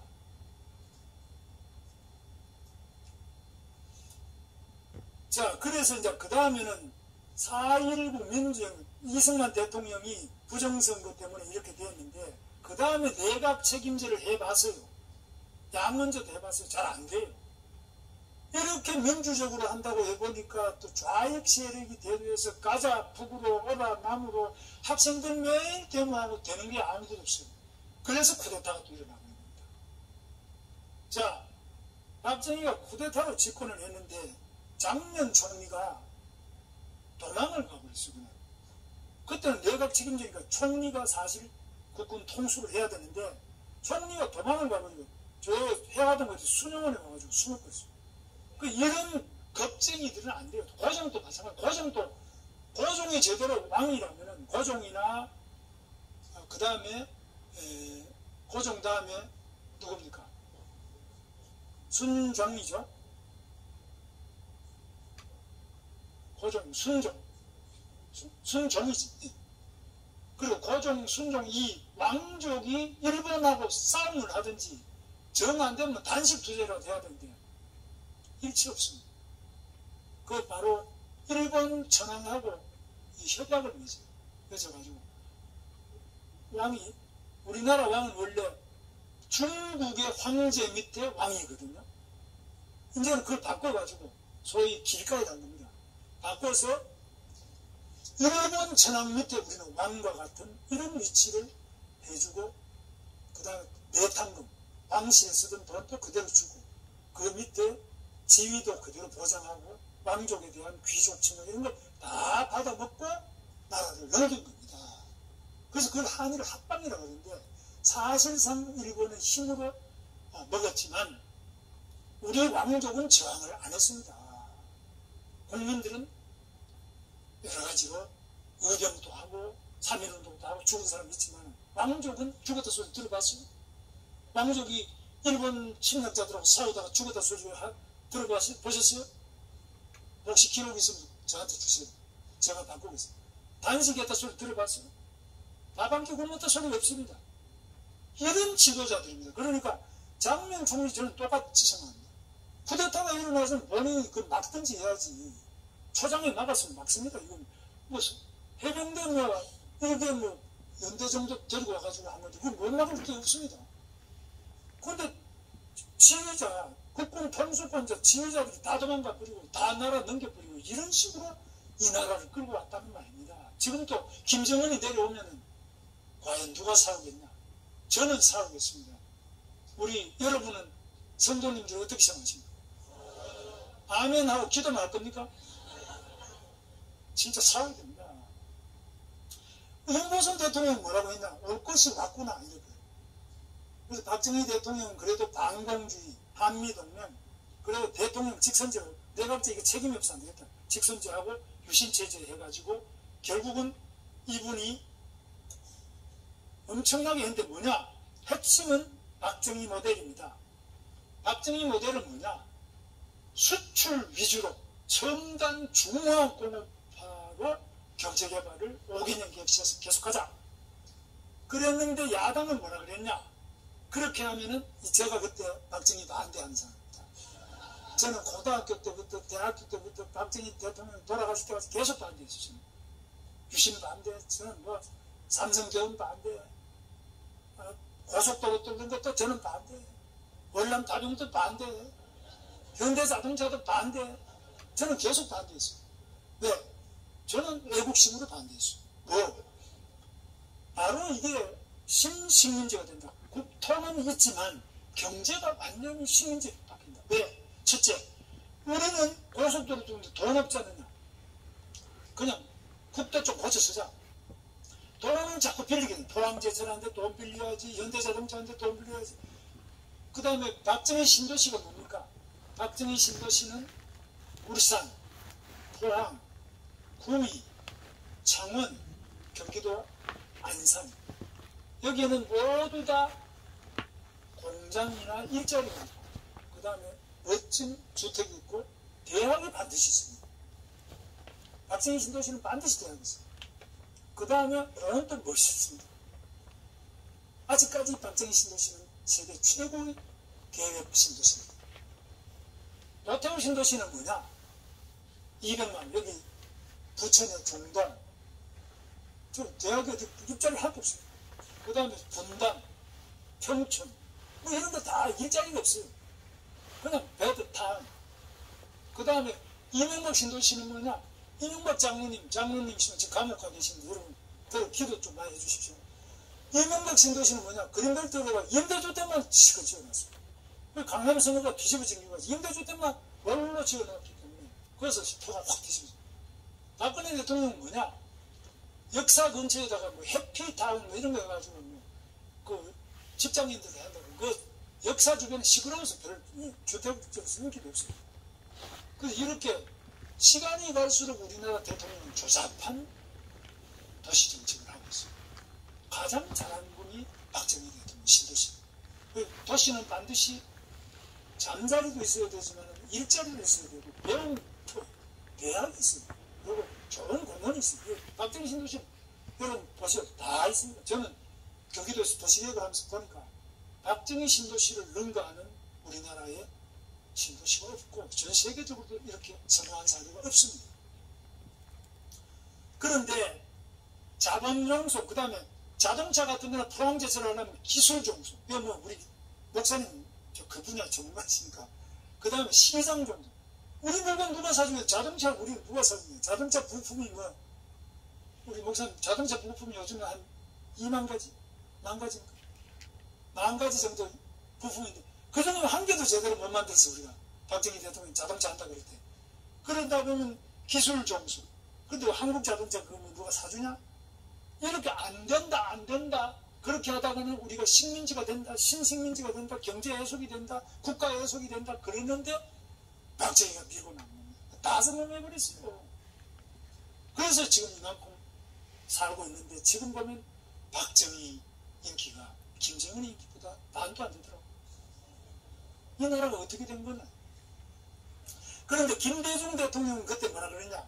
선거 때 보면은 대중경제론이라고 이런 책을, 책이 이거보다 조금 작은 책이, 이거를 그냥 대통령 선거할 때 막 뿌렸는데 저는 그때 대학 1학년 때인데 2학년 때구나. 그때 제가 그걸 대중경제론을 가져다가 우리 서클에서 운동부 서클 공부를 해봤어요. 대중경제론 나면 우리는 그때 그거를 믿었어요. 뭐냐, 우리는 외국에 더 이상 식민지가 되면 안 된다. 그러니까 박정희식으로 저렇게 돈 빌리고 기술 빌리고 시장에 가서 구걸질하고 이렇게 하지 말고 우리는 우리끼리 잘 살아보자. 어떻게 농사 짓자. 농업 이시고. 그 다음에 중소기업도 기술 높은 건 하지 말고 러닝 팬티 뭐 신발 이런 거만 만들면 되지. 뭐 때문에 우리가 자동차, 제철소, 뭐 전자는 일본 아니야. 자동차는 미국, 독일 아니야. 제철소, 일본 제철, 미국의 US 스테일 얼마나 잘하냐. 우리가 지금 따라가서 언제 하겠어? 돈 있어? 기술 있어? 왜 우리 물건 사줘? 해봐서 우리? 하나도 안 해보면 이런 걸 하면 되겠어. 박정희 저는 말이야 일부러 총통제 만들어가 자기가 영구 집권하기 위해서 국민들을 현혹하는 이런 정치 선거용으로 저짓을 한다. 가자, 데모하러 가자. 그래서 저도 막 나가서 데모하다가 안경 다 깨지고 신발 잊어먹고 잡혀가고 고생 많이 했어요. 근데 싫어하는 딱 보니까 저는 그때 완전히 좌파 운동권이었어요. 아까 말씀드렸죠. 싫어하는 거 보니까 박정희 대통령 돌아가시고 제가 14년 뒤에 생각을 바꿨습니다. 보니까 저는 그때 대한민국 경제가 70년대 말이나 80년대 중으로 망한다고 봤어요. 빚더미 때문에 나라가 그냥 무너질 거라고 봤는데 아니 이거 안 무너지고 계속 잘 돼가 지금 세계 10위까지 올라오고 있어요. 그러니까 그래도 한국 안 한 사람들 이 대중경제론 이게 농업, 경농업 위주의 작업발전 이게 아직까지도 이 생각하고 있는 게 더불어민주당이에요.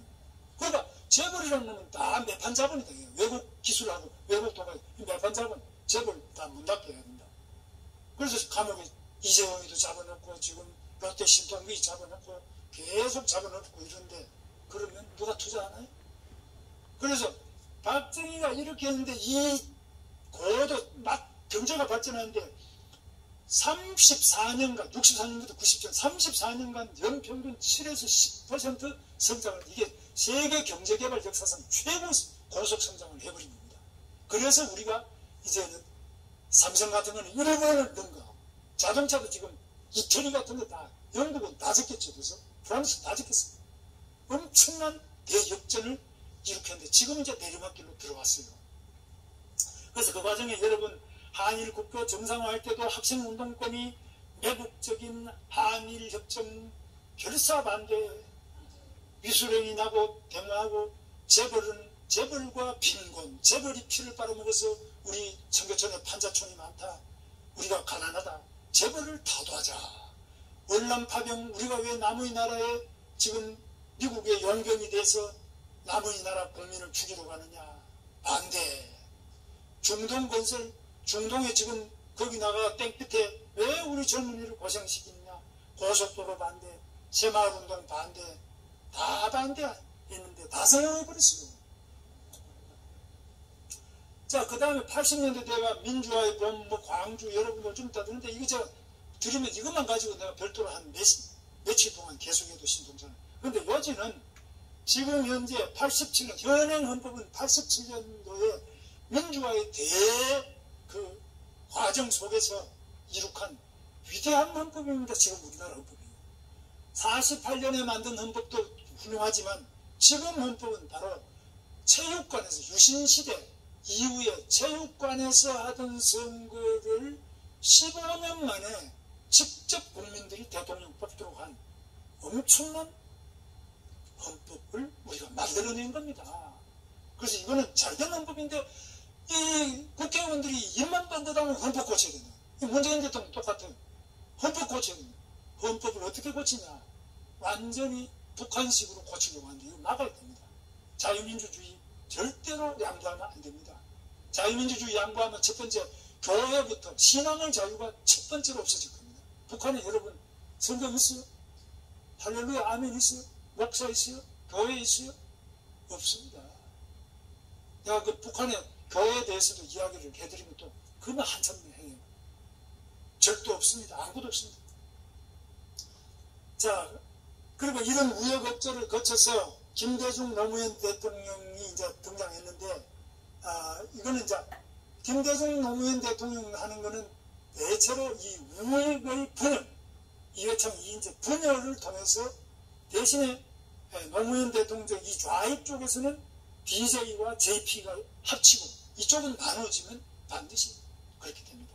그 다음에 지금 또 이명박 박근혜 친이 친박 머리 뜯고 싸우다가 지들끼리 탄핵해가지고 자살해서 둘 다 감옥 가 있습니다. 이게 틀림없습니다. 절대로 뭉치면 살고 흩어지면 감옥 간다. 그 다음에 햇볕 정책도 좋은데 햇볕 정책으로 저는 뭐 일정하게 북한의 그 위험성을 잘 알면서 해야 되는데 김대중 대통령은 노벨상을 탔지만 햇볕 정책 때문에 바로 북한이 핵무기 만들 자금을 얻고 또 핵무기 만들 시간을 얻고 뒷구녕에 핵무기를 만드는데 앞에 햇볕 정책으로 이렇게 살랑살랑 하니까 앞에 이 핵무기를 못 본 겁니다. 이 위장전술에. 그래서 그런 점을 생각하면은 햇볕 정책이 좋지요. 햇볕 뭐 싫을 게 무슨. 그러나 바로 이런 속임수가 거기에 있다는 것을 항상 잊으면 안 된다는 겁니다. 자, 이 구속은 제가 말씀드린 건데 촛불에 대해서요. 촛불과 태극기가 싸우는데 뭐 촛불은 뭐냐? 지금 이제 민주당은 촛불 시민혁명 이렇게 하는데 촛불은 기본적으로 자유민주주의가 아닙니다. 자유민주주의는 어디까지나 헌법과 법률과 재판과 이런 것으로 박근혜를 잡아내야 됩니다. 이거는 민주민주주의, 인민민주주의.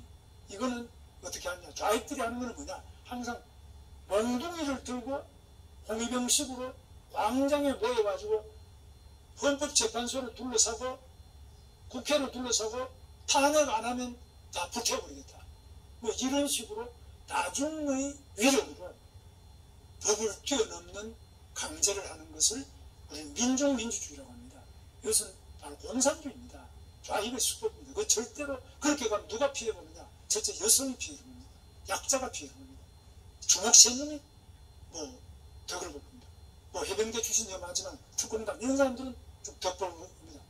가서 뭐 그냥 공수특전단 주먹으로 힘으로 하면 모르는데 그러나 어디까지나 법으로 그 다음에 국회에서 제도를 통해서 이렇게 하는 게 그게 바로 올바른 자유민주주의다 이렇게 보는데 지금은 적폐청산 이야기 많이 합니다만은 적폐청산이라는 게 무엇이 적폐냐. 그러면 국정원장을 4명이나 연속으로 다 잡아놓고 대통령 살아있는 대통령 다 집어넣어버리고 국공기무사령부 다 해체해버리고 그 다음에 재벌이란 재벌은 이재용부터 신동비부터 다 잡아놓고 나머지 아직 정경련도 다 야 예정시효 해산 그 다음에 최저임금 무조건 2년 만에 29% 올려버리고 근로시간은 68시간에서 52시간을 갑자기 확 줄이라고 그러고 그럼 누가 사업하고 누가 공장 돌릴 사람 누가 있고 빵가게는 누가 하고 음식점은 누가 하고 편의점 누가 하네 식당 누가 해. 자 그래서 우리 문재인 대통령이 지금 하고 있는 것은 여러 가지로 너무 북한에 가깝다. 그래서 김정은이만 보면 우리 대통령은 너무너무 표정 관리를 못해요. 왜 그렇게 좋은지 모르겠어요. 대신에 박근혜 이명박이 30년씩 징역 때리고 나는 그렇게 하면서 김정은이 하고만 그렇게 좋으면 그게 과연 통일이 되고 국민 화합이 되느냐 제가 묻고 싶습니다. 그 다음에 노총 민주노총 이야기는 주 52시간부터 뭐 시간당 최저임금 10,000원 다 해줘요. 전부 정규직화 다 하고 대기업에 대해서는 다 적폐로 이런 거 안 된다. 그 다음에 청와대 지금 비서실장 임종석이부터 너무 김일성주의자들이 많아요. 지금 여러분 언론 보도됐지만 비서실 거의 60%가 전부 김일성주의 학생운동권에 학생회장하고 학생운동하던 사람 들어간 저는 너무나 잘 알아요. 그 사람. 제가 그 출신이기 때문에. 그들이 어떻게 움직이는지 그런 학생운동권이 3명만 들어가 있어도 휘뚝 바뀝니다. 그러니까 무섭습니다. 조직을 해보고 비밀 활동을 해본 사람 사상이 확고하게 무장된 사람은 3명만 들어가면 이거 확 바뀌어버려요. 근데 거기에 벌써 30명이 더 들어가 버린대요. 굉장히 위험해요. 자, 우리 핵도 마찬가지죠. 지금은 핵을 폐기를 안 하면 북한은 핵 폐기를 안 하면 우리가 핵을 만들어야 되는데 우리가 핵을 만들 수 있습니까? 못 만듭니까? 우리 목사님 잘 아시겠습니다만 우리가 핵을 만들 수 있는 능력은 세계에서 한 핵무기 만들 능력은 5위 이내에 들어갑니다. 우리나라가 엄청난 핵기술 강국입니다. 목사님한테 나중에 자세한 거 들으시고요. 그런데 이렇게 핵무기 만드는 능력이 있습니다. 그런데 핵무기는 설계도가 1000장밖에 없다 그래요. 목사님 죄송합니다만 제가 도사님 앞에. 그런데 원자력 발전소는 설계도가 20만 장. 그러니까 비교할 수 없는 기술. 원자력 기술, 원자력 발전소를 수출할 수 있는 나라가 전 세계에 우리나라, 중국하고 몇 개 없어요. 일본하고 몇 개 없습니다. 그런데 이렇게 엄청난 기술을 가지고 있는데 왜 못 만드느냐? 만들면 북한처럼 지금 미국이 핵 만들지 마. 지금을 가지고 있는 나라 외에는 못 만들어. 미국이 딱 명령을 내려놨어요. 핵 확산 금지 NPT. 그래 미국이 못 만들면 그럼 우리는 어떻게 하냐? 그럼 미국 보고 야 너희들 핵 좀 그럼 갖다 줘. 우리 못 만들면 아니면 우리 만들게 해줘. 북한이 없애면 우리도 없앨게. 이렇게 외교를 해야 됩니다. 우리가 핵이 없으면요. 여러분 북한은 총을 가졌고 우리는 태권도 8단이다. 우리 제일 신 무기는 우리가 써요. 태권도 8단하고 총하고 싸우면 누가 이깁니까? 총이 이기죠? 그것도 모르는 사람 있어요. 아무리 태권도가 8단, 유도가 17단이라도 총 가진 놈은 못 당합니다. 그래서 미국에는 외딴집이 많기 때문에 총기를 소유하게 해요. 여자가 혼자 있어도 외딴집 혼자 있어도 총을 가지고 있기 때문에 괴한들이 접근 못합니다. 하면 바로 쏴버려. 쏴도 자기 정당방은 괜찮아요. 그러니까 핵이 없으면은 아무리 비행기를 가져오고 그 밑에 뭐 이지스 함 만들고 탱크 잘 만들고 암만 해봐야 핵이 없으면 핵가진 나라한테 집니다. 그래서 지금 북한은 세계 7대 군사 강국이 되어버렸어요. 여러분이 착각하면 안 됩니다. 북한이 우리보다 약하다고 생각하죠. 약하다고 생각하면 손 안 들어보세요. 강하다고 생각하면 손 들어보세요. 역시 뭐 우리 사랑 친밀계가 최고네. 북한이 지금 우리보다 셉니다. 이유는 핵 때문이겠습니다. 그래서 우리가 지금 경제는 우리가 한 40배 이상 강해요. 잘 살아요. 아무리 돈 많은 사람도 총 가지고 내놔라 그러면 내놔야지. 안 내놓고 되깁니까? 그런데 더 문제는 뭐냐? 우리 대한민국 국민들은 싸울 생각이 없어요. 목숨을 걸 사람이 아무도 없어요. 깡패와 강도가 권총강도가 나타나는데 아무도 안 다치고 아무도 피 한 방울 흘리지 않는, 아무도 죽을 생각 없이 다 엎드려. 그러니까 이 나라는 식민지밖에 할 게 없습니다. 독립자주국가는 강인한 국민 정신이 없이는 안 됩니다. 노예처럼 무조건 총 가지고 핵 가진 사람한테 평화 엎드려서 평화를 구걸하는 이런 국가를 노예국가라고 하는 겁니다. 미국은 영국 식민지로부터 독립될 때 8년간 영국 여왕하고 전쟁을 했습니다. 8년간 전쟁에서 이겨가지고 독립을 했습니다. 남부가 떨어져 나가자고 할 때 남북 전쟁을 4년 이상 했습니다. 전쟁으로 독립을 하고 전쟁으로 통합을 했습니다. 우리 대한민국은 내가 이렇게 말하면 역시 김문수가 극우 전쟁광이로구나. 여러분, 우리가 핵을 가져야 됩니다. 핵이 없다면 미국의 핵이라도 갖다 넣게 해야 됩니다. 단 조건이 북한이 없으면 우리도 없어야 됩니다. 북한이 그럼 같이 북한이 없으면 우리도 자동으로 없어요. 그런데 우리가 제가 국회의원 할 때 생화학 무기가 있었습니다. 생화학 무기가 저 영동에 그 터널 안에 있는데요. 산 안에 그 안에 있는데 우리나라 생화학 무기가 세계적으로 아주 우수한 무기예요. 우리나라 생화학도 잘 만들어요. 우리나라 기술이 기가 막힙니다. 스마트폰이 세계 1등하는, 그러니까 생화학 무기도 잘 만들고 핵 무기도 잘 만들고 우리가 기가 막힌 기술을 가지고 있어요. 우리 정동수 기계과 교수님이 가르치신 덕택에. 실제 우리나라 엔지니어링 1등이에요. 세계 최고예요. 맞죠? 맞습니다. 이렇게 훌륭한 기술력을 가지고 있는데 뭐가 문제냐? 그런데 우리 국민들이 그 생화학 무기 금지 협정에 들어가가지고 우리 대통령이 그때요. 미국에서 이거 없애라. 그래 우리가 없앴어요. 그러니까 우리 지금 생화학 무기 하나도 없어요. 엄청나게 많아 다 없앴거든요. 핵은 원래 안 만들었고요. 그러니까 우리는 국제적인 모범생이야. 범생이야. 범생이하고 골목 깡패하고 일진하고 싸우면 누가 이깁니까? 우리 학생, 아까 중학교 2학년. 일진하고 범생이하고 싸우면 범생이 매번 돈 내놔야 됩니다. 공부 안만 잘해도. 그러니까 지금 우리가 이렇게 꼴이 되어 있습니다. 그래서 우리가 강인한 국민 정신으로 이 국가를 지키기 위해서는 핵을 가지든지 미국을 빌려도 못 주지, 아니면 북한 핵을 없애든지. 북한 핵 안 없앱니다. 어떻게 없애느냐? 없애는 방법이 하나 있어요. 북한의 민주화를 통해서 북한의 데모를 많이 하게 해가지고 핵무기를 철폐하라는 게 북한의 데모가 일어나는데 데모하는 순간에 뭐가지 다 잘라요. 그러니까 겁이 나서 못해. 북한에 여러분 열심히 성경을 전하고 여러분 복음을 전하고 믿음을 전하면 북한이 뒤집어져요. 그러면 핵무기 자동으로 없어지. 있어도 못 써. 맞죠? 북한의 선교, 북한의 기독교가 우리 남쪽만큼만 이렇게 생기면 자동으로 김정은이도 사라지고 핵도 사라지고 평화가 오고 바로 기독교 자유민주 통일이 온다고 저는 믿습니다. 여러분.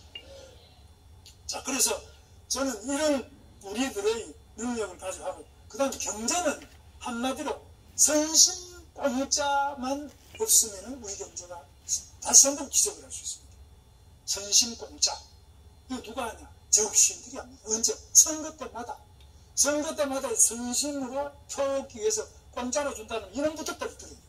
이게 바로 우리를 경제를 망칩니다. 뭐 자살, 이혼, 추산 이거 많이 들으셨을 거예요. 언론 KBS, MBC 많이 하는데 KBS 지금 형편없습니다. 노형방 노조가 잡아가지고 형편없는데 KBS 노조의 시청률은 안 내는 것이 모르는 거지. 내가 그래서 정신 안 차리면 못 나겠다. 지금 이런 국민 돈 받아가 너희들 만드는 게 이게 무슨 대통령 찬송가만 부르지. 원래 언론은 비판 언론이 돼. 그리고 공정 언론이 돼. 사실에 입각해야 되는데 그냥 찬송가만 부르는 그런 방송은 그거는 시청률 내면 안 된다고 되죠. 자, 그 다음에 사법부도 지금 민변, 우리법 이래가 다 장악했고요. 국정원장 4명이나 구속됐기 때문에 국정원 직원들 다 만나면 다 모릅니다. 열중시험도 언제 잡혀갈지 모른대요. 자, 기무사령부 해체, 경찰도 여러 가지 어려운 점이 있습니다.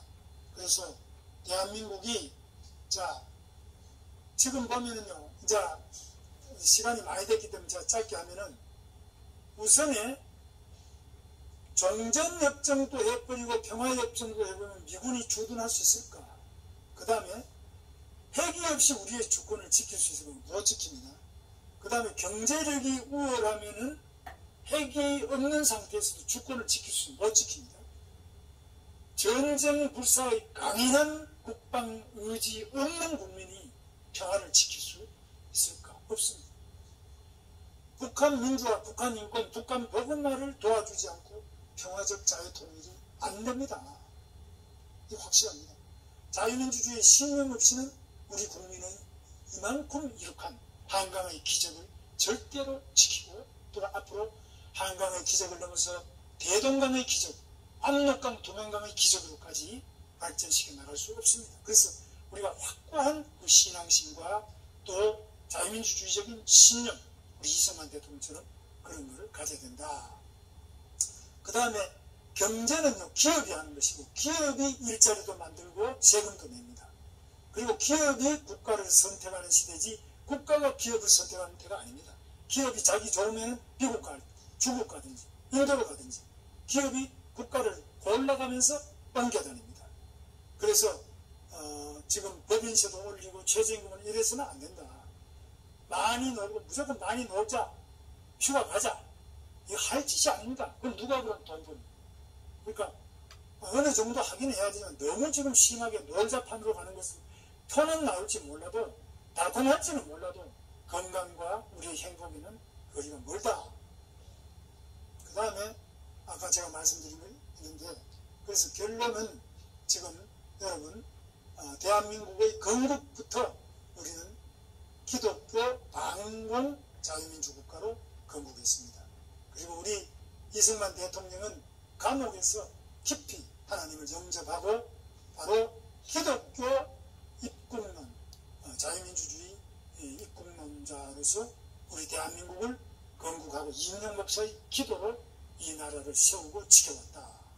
그래서 우리는 이러한 우리의 오늘 대한민국의 자유와 번영은 한미동맹을 굳건히 지켜가지 않고서는 절대로 안 된다. 그리고 기업을 중시하고 기업을 귀하게 생각해야지 기업을 적폐로 몰아가 계속 타나가면 안 된다. 그래서 사회주의 공산주의가 안 된다는 건 다 아실 거고요. 그래서 우리 기독교인들이 항상 우리 사랑침례교회 성도님들처럼 정동수 목사님 중심으로 잘 뭉쳐서 이렇게 제가 오늘 강의를 많이 봤는데 이렇게 장시간 이렇게 재미없는 이야기를 이렇게 진지하게 들어주시는 분 저는 처음 봤습니다. 정말 다시 한번 우리 성도님들 여러분 이 간절한 기도와 간절한 나라 사랑의 애국심으로 이 나라 대한민국이 다시 북한의 핵위기 그리고 공산화의 위기를 벗어나서 튼튼한 한미동맹 아래 다시 한번 한강의 기적, 대동강의 기적, 압록강, 도만강의 자유통일의 기적을 우리들 모두 가져오실 수 있기를 하나님께 기도 올립니다. 감사합니다.